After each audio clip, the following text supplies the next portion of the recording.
Hi, boys and girls. I have a fun science experiment today for you. It comes with a story called Twister about weather and tornadoes. So here's the story called Twister.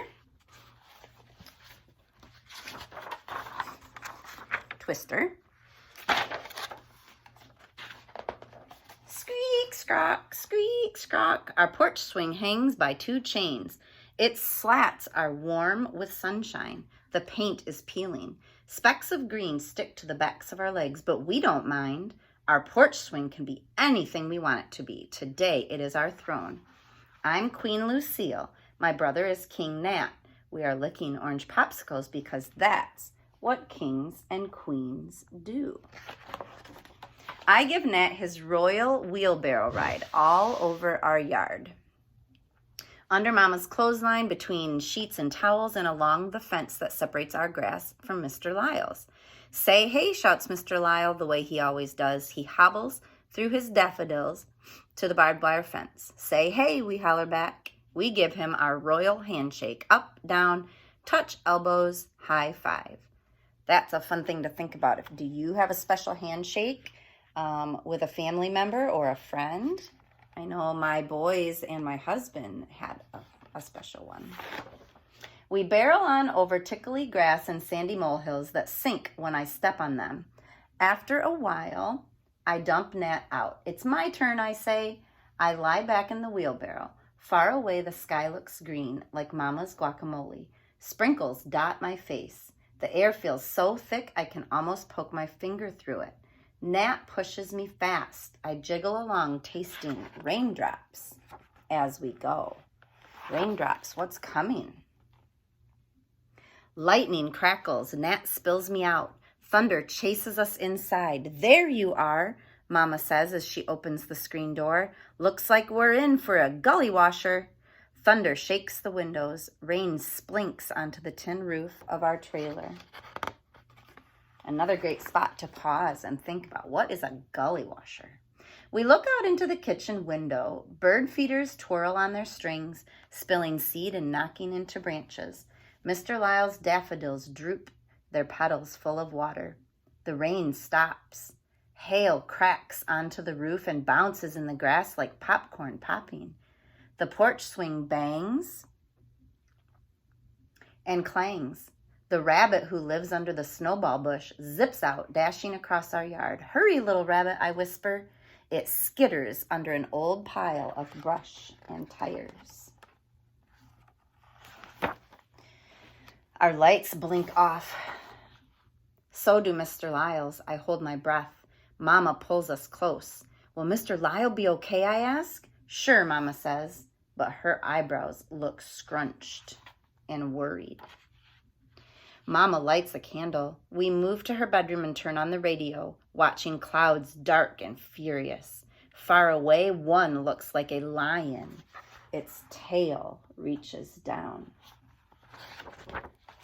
Twister, shouts Mama, head for the cellar. Out we run like the little rabbit. Wind shoves us forward, knocking us into each other. Mama pulls up the door. You two go in, she shouts. Don't open this door until I come back with Mr. Lyle. Most houses don't have cellars anymore, but a great talking point. What is a cellar? We scramble down the steep steps, batting cobwebs. My shoulder touches a clammy wall. Mama slams the door. Hail pounds trying to get in. Or has Mama changed her mind? Mama, I shout. Is that you? I feel along the shelves, searching for the flashlight. I shine it up the steps, but all I see is the chain dangling from the door and Nat's face as white as the rabbit's tail. Sit down, I tell him. We sit on folding chairs in the dark, spidery room, which smells of old rain and earthy potatoes. I want Mama, Nat says, his voice tiny and quivery. Me too, I say. She'll be here any minute with Mr. Lyle. Great time to think about how are the characters feeling? We tap our toes in puddles. We count to 103. What about the rabbit? Nat asks. He's probably found a hiding spot, just like us, I say. But I'm worried, too. I zigzag the flashlight over empty mason jars and potatoes spread out on newspapers. Let's make wall shadows. Nat makes a crown on his head. I make a dog yapping and snapping. Then I stop to listen for Mama. Mama, I shout, are you there?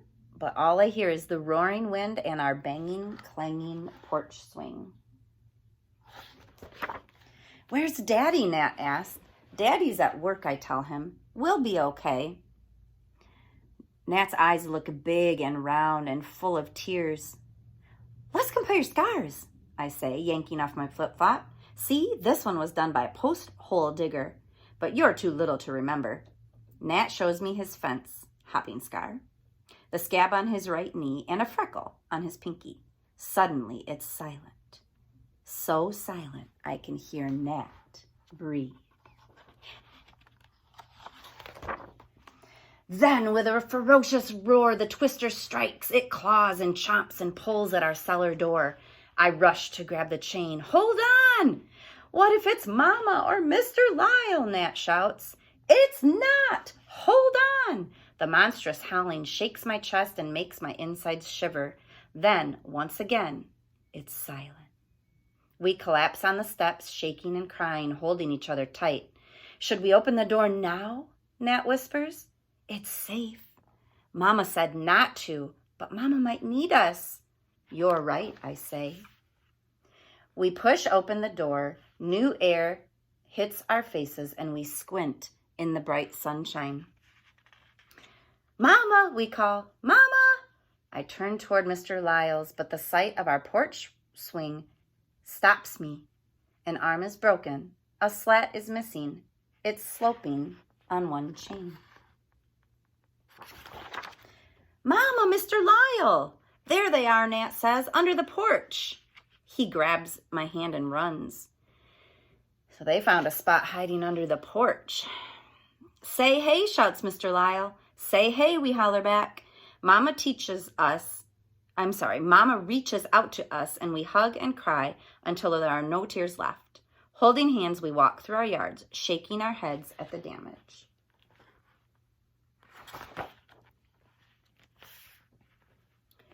Hailstones sparkle like glittering diamonds and crunch under our shoes. I put one on top of my finger and pretend it's a ring. Nat lifts the hem of his t-shirt and stuffs its belly full. Look, he says, we're rich. Mama looks at us with our king and queen faces. Then a tear rolls down her cheek.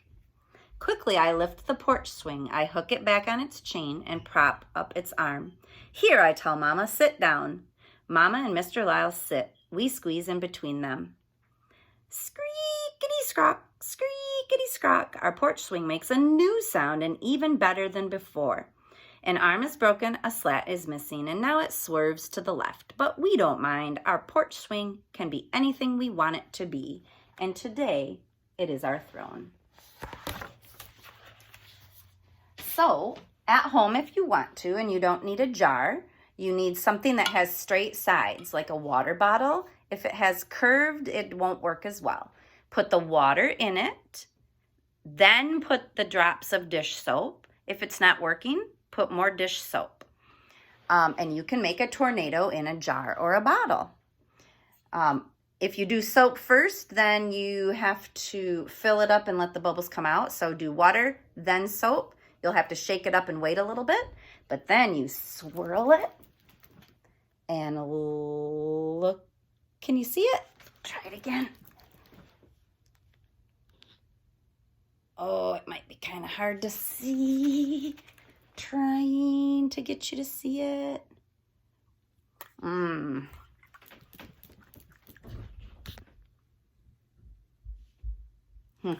Well, it's fun to try anyhow. It works better, I think, in a skinnier, smaller bottle. Yep, now it's all shook up.